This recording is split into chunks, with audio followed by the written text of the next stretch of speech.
Hello, Future Rod Tom here, adding a quick intro to this video. I put chapters in, so feel free to skip past this boring talky bit. I want to start by saying that my goal here is to lay out everything that I've learned in the past 6 years since I've joined this community. Not just a list of instructions, but the reasoning behind why we do those things. Not just the current best route, but anything that could potentially be useful to a new set of eyes that might see something that we've never thought about before. I'm also doing my best to make this video available to anyone who wants to try to get all the photos in a single file, like not just the speedrunners. Because honestly, getting the party photo or getting all the photos in a single file itself it's an achievement in itself. If you're new to Harvest Moon 64 or you're just looking for a quick checklist of things to follow, I'm gonna put a link in the description below and I'll try to keep it updated as things change. I want to warn you now that I'm going to go into some technical detail later, and the last thing I want is to scare people away because I have a long list of numbers or some kind of technically computer sciencey magic, whatever. The truth is, once you understand the mechanics, everything else falls into place. Initially, I wanted to get all this into a single video, but it became pretty clear as I wrote the outline. I would have to break it up into chapters. So for this first chapter, I'm just going over the basic gameplay, some speedrunning tips, and with any luck, we can bust some of these rumors that have been around since the 90s. Okay, back to our regularly scheduled program. All photos is my favorite speedrun category, and I'm assuming you're here because you want to learn about it. Before I start, there's a couple of things I want to say that I would have liked to know myself when I was first starting out. The first is all photos is basically a randomizer. I forgot I had to reset for the ankle, and I reset it, and we got a typhoon the second time around, so I had to reset it again. The pathway to all photos is never guaranteed, and sometimes you'll swear the game is conspiring against you, and you have to use your knowledge of the game to figure out if it's even possible to get around a certain roadblock, and then if it's even worth doing. I was trying to talk to Karen, but the horse was there, so I just jumped on the horse and then talked to Karen. It's not it's not run over, so it's going to be a little bit of time loss because I have to wait now until year 2, and then I have to raise horse affection with the cows, so I could still finish this, and it would just lose some time. That's also why I love it so much, why it's so hard to make a tutorial for it, because you can't just memorize a route. Like, you'll get a different combination of NPC locations and weather every single time you reset, and all photos run tell the different story. I love it. Second thing is, you gotta be cool with math. And I know this is probably super obvious, but I'm only saying it because some people are really proud of their inability to do math, and that's cool, okay, you do you. But I want to emphasize that there's a lot more going on in the background than I think we let on sometimes. Throughout this video, I'll be using the term affection points. Most NPCs have a correlated byte value in memory that defaults to 0 at the start of each game and caps out at 255. It's similar to experience points, except that they're manipulated by certain events or character interactions. We call them affection points because we like to believe that these little data constructs have developed feelings for us. But it's just a reference number the game uses to make certain decisions. It's important to understand because so many events are triggered by affection value thresholds. If Maria's affection value is 159, you don't get the dream sequence. If the value is 160, you do. There's no gray area. And if you know the exact affection values, you can predict and even manipulate when certain events occur. For instance, it's necessary to trigger a dream event on precisely the night of Winter 4 to perform the cow stealing glitch. The bad news is that there's no way to know exactly what an NPC's affection value is unless you were physically tracking it from the beginning, counting every gift, talk, or every other relevant interaction. The closest we've got is this little throbbing heart in the bottom corner of the Bachelorette dialog boxes, but each color represents a range of values. A yellow heart could mean a value of 159 and no dream sequence, or it could mean 160 and now you've busted the cow stealing glitch. We have yellow. Yellow for caution.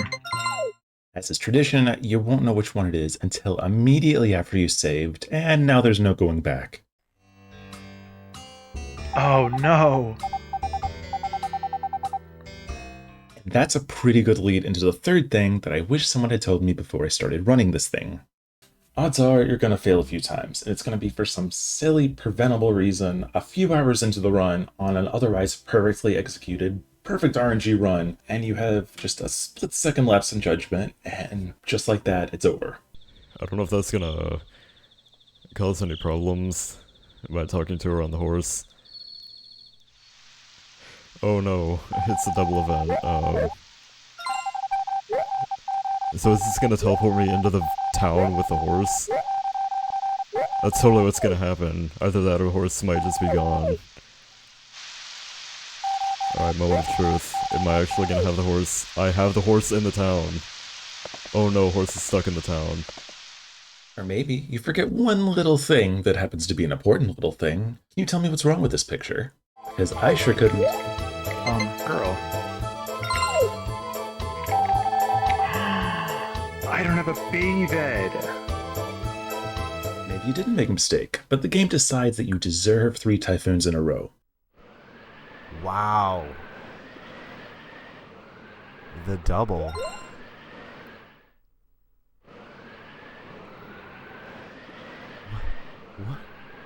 What? You get the idea. There's 2 ways to look at it. One is that you just wasted the last few hours of your life because this game sucks, and your life sucks, and everything sucks. Life is a series of closing doors, isn't it? Or you could decide, okay, that was actually pretty funny, and I couldn't have planned that if I was trying to. I have never in my life seen that. Holy shit. Technically, there's no wrong answers here, except that one path leads to expensive heart medications, but that's a bit outside the scope of this tutorial to beat a children's video game. So the order we get the photos is basically identical to the way that Weebles got them the first time, which I think is kind of cool. Some of the photos are pretty specific about what day you can get them, like the party photo at the end of spring year 3, and the hot springs photo in winter year 1. There's a bit of leniency on the wedding photo, but we tend to do it on summer 25 year 2, which is the day after the second swimming festival. It's the last possible Sunday you can get married and still have a baby in time for the evaluation. There's a couple of reasons we wait until the very last moment. And I'll explain this more when we get there. One has to do with happiness, and the other one has to do with your wife losing affection every single day once you're married, and that'll happen in the game too. Another 2 that are very specific are Ellie's and Karen's photos on fall 7 and fall 9th. Anne's photo is less specific, but it's only triggered in winter, and it has to be year 1.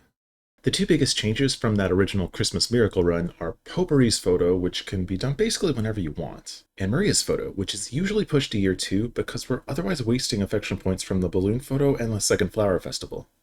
The other festival photos are pretty consistent since you get them on specific festival days. We do the cow festival year 2 because it's a fall festival and you can't steal Doug's cows until winter. The balloon photo is also year 2 because you have to win the coin the previous year. You can always do it in year 3 if you sleep through it the first time or something, but you won't get the affection for Maria.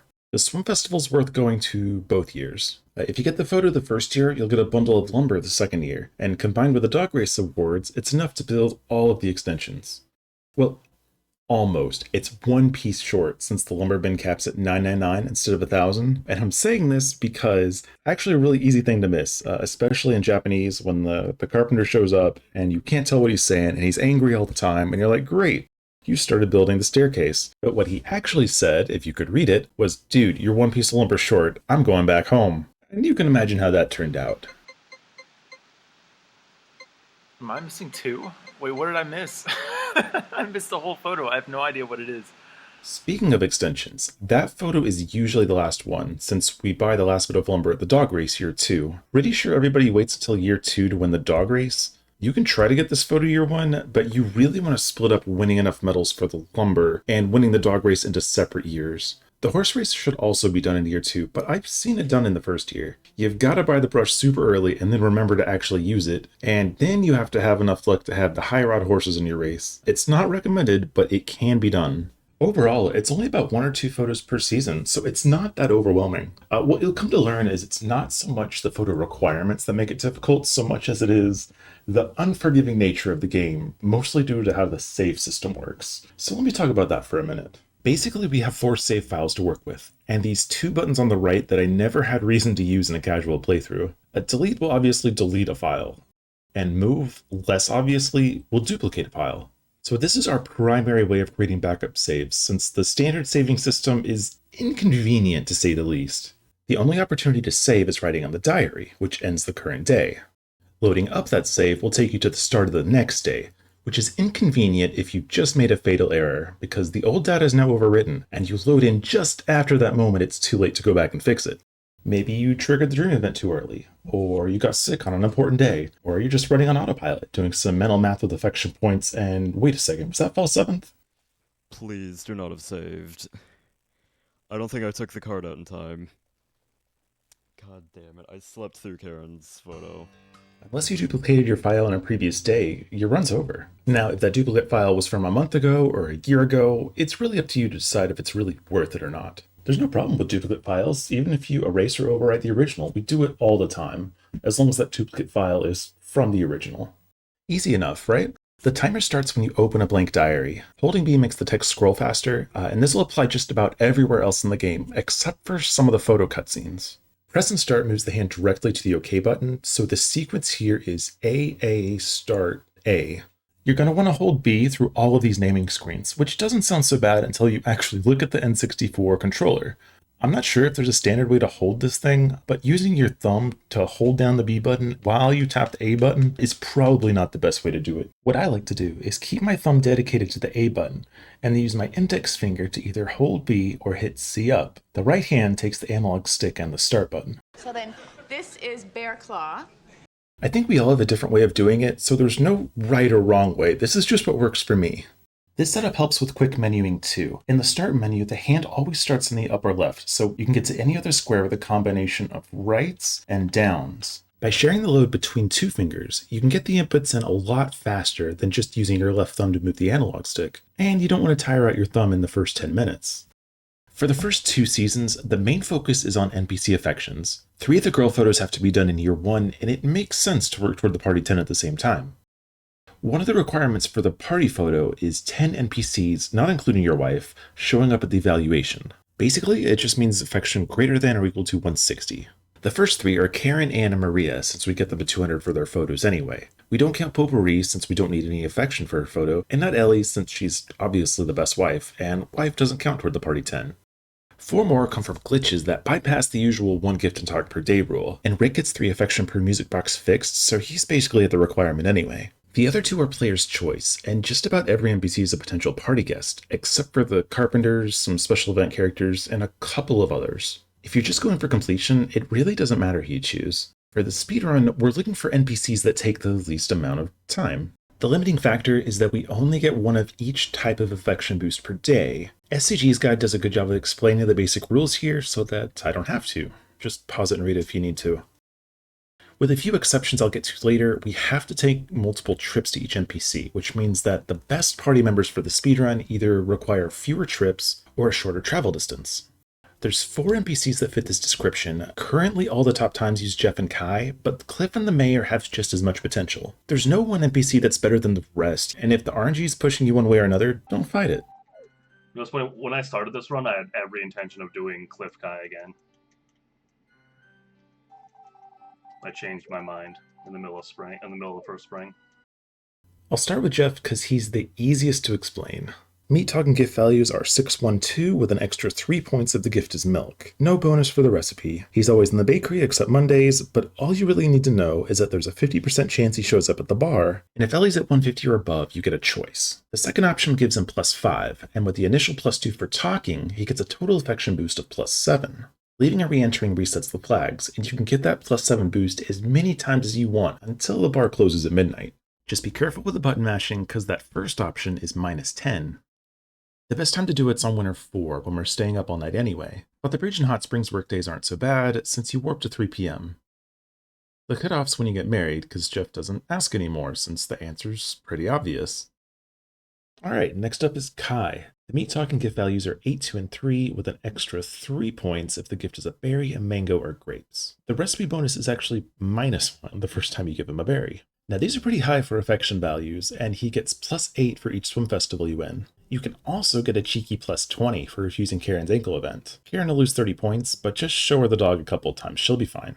Kai is always either in the vineyard or in the wine cellar, but that's also the downside. The vineyard's a bit out of the way. It's one of the laggiest areas in the game, and besides Karen's events, there's no other reason to go there. And good luck getting Kai to stop talking. He goes on and on and on and on and on.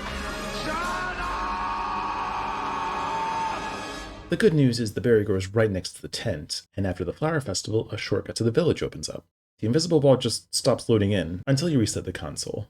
But in summer, his favorite gift moves to the cave, so you're trading one thing for another. I'd still recommend him for a beginner, or if you don't mind trading a little bit of time for consistency. On the other end of the spectrum is Cliff. Cliff is complicated. His meat talking gift values are 5, 2, and 4, with an extra 4 points if the gift is milk or eggs, and the recipe bonus is +1. Now I have to clarify that by meat, I mean when you give him food when he first shows up on the farm. He does have a unique dialogue, but that gives affection points to Gray. Now, Cliff only works if you're doing the chicken route, and he's still a high-risk, high-reward strategy. His favorite gift appears on the farm, and except for Mondays, his location isn't nearly as far off the routing path as the vineyard is. On the other hand, he doesn't show up until the 18th, and even then, there's often a 50% chance he doesn't appear at all. And it's that inconsistency that makes us hesitant to choose him. Cliff's travel distance is shorter than Kai's, and his affection bonus is higher than Kai's, but it's only faster if he actually shows up. Alright, no Maria, and no Cliff. Wow. So I know I said the mayor's the 4th guest, but truth is there's several that could fit this spot for different reasons. The mayor has almost 0 travel distance, since his locations are on the usual routes, and he gets +3 for any gift, just whatever you happen to have in your pocket. He even has a spam that's not really worth the time for a speedrun, but on summer 9th, he's outside the square, and if you talk to him, you'll get +2. If you leave and re-enter the screen, you can get that +2 again as many times as you want. It's just not worth the time for a speedrun. Now, I don't want to leave you thinking that these are your only options, because we debate about the best party guest more than we debate about best wife. Our strategies change all the time. If I give you a list now, it's going to be out of date next week. The final party guest, which you can pretty much switch between Kai, Cliff, or Harris. I will mention the Basil Lilia combo because it's a good marathon safety strat, since Basil gives you the Power Berry at 200 affection. But the truth is that who you choose isn't nearly as important as how you go about doing it. No, I'm going to move on before this video becomes a party guest video, but the affection values are listed in SCG's guide and on the Harvest Moon 64 strategy wiki page. For the casual players out there, the good news is that getting the photos isn't nearly as hard as it used to be. I still remember when the party photo was impossible to get, but only because nobody knew how to get it. All we had to work on were these rumors, a lot of which are still floating around out there today. Don't the sprites feed the cows during a typhoon? No! You moron! A cow that's inside and isn't fed only has a 50% chance of getting sick, but I understand how it feels like a miracle. Well, I saw on Reddit that I can protect the greenhouse from a typhoon if I... The invincible Katori, the lucky bracelet, putting your dog inside, none of that affects whether or not the greenhouse blows away in a typhoon, but you can visit the greenhouse before you build it. It doesn't have any use in any category, but it's useful to know if you ever do need it. Stand so the vertical line of the corner runs right through the middle of your head, and then run straight down while mashing the A button. The trigger's a few paces down, but there's no physical object to clip into. Like, why hasn't that one made its way around the rumor mill? That's super cool. Sorry, what's that? I heard that running your horse around the farm increases its stamina. Yeah. It sure does, since the affection and stamina values are the same, and jumping on the horse gives him 1 affection point, whistling gives him 1 point, and brushing him will give him 2. The catch is that the horse also loses 1 affection per day, no matter what you do. But running the horse around the farm or whistling your dog so he runs up against the table, none of that's real, since you only get the affection boost once per day per action. My point is, these days we know enough about what's going on in the background that if someone doesn't get a photo or an expected event, Yay! it's usually the party photo. It's not a game over unless you saved on spring 30th. You just go through the list of requirements until you see the one you forgot to do. Oh, it was. Yep, it was happiness. It was happiness. Okay. All right, you got me. You got me. It was happiness. So if we know so much about the game's inner workings and the specific photo requirements, why hasn't anyone come out with a season-by-season guide yet? Well, there's 2 reasons. I'll start with the weather mechanics because it's easier to explain, and if you've played a farming game before, you already have an idea of how it works. Every day will be one of 3 possible weather types. Typhoons only happen in the summer, and in winter, rain will appear as snow, but the mechanics are the same. The 2 big things that change in rainy weather are NPC locations and animal sickness, but I'm going to cover both of these in a bit more depth later. Rainy days will water the crops, but only the ones already planted. Any seeds planted on a rainy day will have to be manually watered. On the other hand, festival days will always be sunny, but if the Weather Channel predicted rain, the crops will still get watered, even though it looks like a sunny day. The Bachelorette sick events are rain only. It's a +10 affection boost for each girl, if you can get the right variables to line up. The first time you enter a girl's house, when it's raining and she's at least 120 affection, you'll get a unique event where she's sick in bed, even if you literally just talked to her a second ago. Talking to her here doesn't do anything, you get the affection boost just for triggering the event. There's no other prereq for Ellie or Karen's sick events, but Maria's only triggers on a Monday, and Anne's only triggers on a Sunday. The other thing to be aware of is that rain activates the fatigue mechanic, which isn't usually a problem in speedruns since we end the day so early, but if you use a tool when it's raining or after 6 p.m., a hidden value will increment by +1, or +2 if you're tilling with a hoe. And if that value is at 100 or more when you go to sleep, you'll be sick the next day. Be especially careful if you're going to the mines. You don't really think about the weather when you're underground, but you are technically tilling with a hoe on a snowy day. And without Kappa Berry, it only takes 50 swings to go from 0 to that 100. You can get Kappa Berry by throwing the large fish into a pond by the tent. It's one of 6 berries you'll need for the party photo. This berry decreases the fatigue penalty to 0 for all tools except for the hoe, which is still +1. Anything less than a large fish, and it'll give you a blueberry instead, which looks cool, I guess, but it doesn't actually do anything. Whoa! This is worthless. It's less than worthless, my boy. There's 2 distinct memory values associated with weather, the current day and the forecast for tomorrow. Every night, the forecast weather is copied into the current weather spot, and a new forecast is generated. If you write in the diary, both of these values get locked into that save file, so if you want a certain day to be sunny, you have to choose not to write in that diary 2 days before. If you want the technical details, it's determined by a random number generator for a byte value. Return value 0 to 170 means sunny, 171 to 255 means rainy, and in summer, 240 to 255 is a typhoon. Basically, for any given day, there's an 85% chance it'll be sunny, and a 15% chance that it won't. In the summer, there's a 5% chance it'll be a typhoon. If you visit the goddess pond and throw in a crop, there's an option to wish for weather. You only have to do it once to set the flag permanently. And let me set all the rumors straight here. All this does is cut the odds of a typhoon in half. The odds of a sunny day are still about 85%, but the odds of rain become 12%, and the odds of typhoon drop to about 2%. Just to clarify, this doesn't change the next day's weather. It changes what the TV will forecast the next day. If the TV says you're getting a typhoon tomorrow, that's what's going to happen. And if you save the night before, there's nothing you can do to change it. No! What? Typhoon season. You forgot to check weather? No, I did check weather. It's typhoon season. Typhoons are not great. You lose a day because you can't leave the house, it'll destroy random crops, and potentially the greenhouse if you have one, and it'll kill any chickens left outside. So, your animals can die in this game if you neglect them. And when you're moving really fast and doing just the bare minimum every day, it's not too hard to do. It actually happened to me in my first completion of this run. At about 7.5 hours in, I'd completed every required task, and all that was left to do is sleep until the evaluation.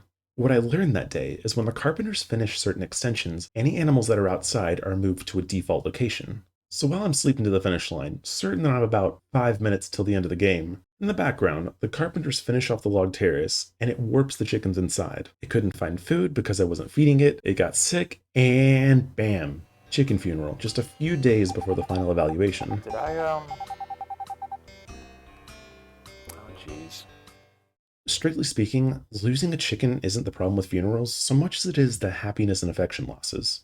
Each time a funeral cutscene is triggered, Anne, Doug, and Gray lose 30 affection points each, and every other NPC loses 10. In a speedrun, most of those values are already 0, so they can't go any lower. But if you haven't gotten Anne's photo yet, that 30-point deduction is brutal, considering every potato only raises her affection by 3 points. Later on, it can mess with the GAT calculation, and you'll have to spend more time increasing happiness, but unless the circumstances are unusual, it's not going to make completion impossible.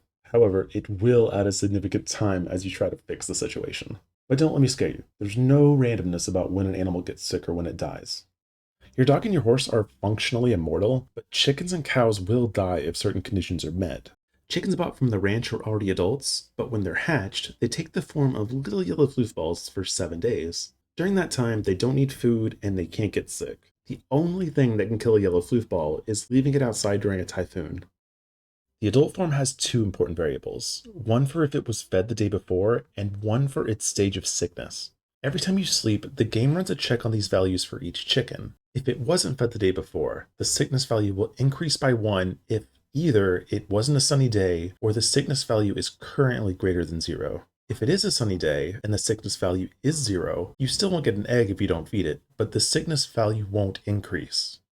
If it was fed the day before, the sickness value will decrease by 1, unless it was already at 0. Every morning, each chicken that was fed the day before and has a sickness value of 0 will give you 1 egg. But if either of those values are greater than 0, that chicken won't move or make a noise, and it'll appear a darker shade of red. What triggers the funeral cutscene is when the sickness value increases to 3.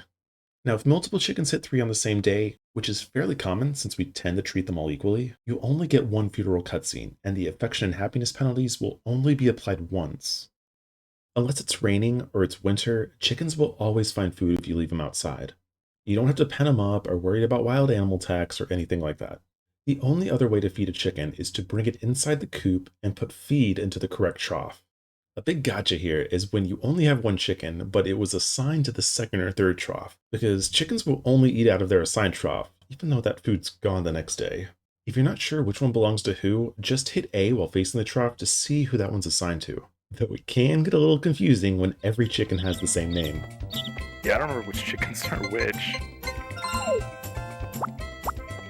So I'm just taking a guess here. Cows are a little more complicated since they have 5 possible states, but that's enough technical details for now. I plan on going over that when we get to year 2. And that's all I've got. I mean, it's not all I've got. It's all I've got that's not specifically attached to a season or event, and I plan on getting to all that in a little bit later. This has taken a lot longer than I thought it would, mostly because I can only record a little bit at a time, and trying to go through all these old videos and stuff. Big shout out to the Harvest Moon community. Even if you're not a speedrunner, enthusiasm is still moral support. It's been really exciting seeing some new faces in the community, some new people who want to try this thing out. I don't know, give me likes or comments or upvotes or whatever the kids do on YouTube these days. And I'll try to get you the next. I'll try to get you the next video sometime in the next 20 years or so. Okay.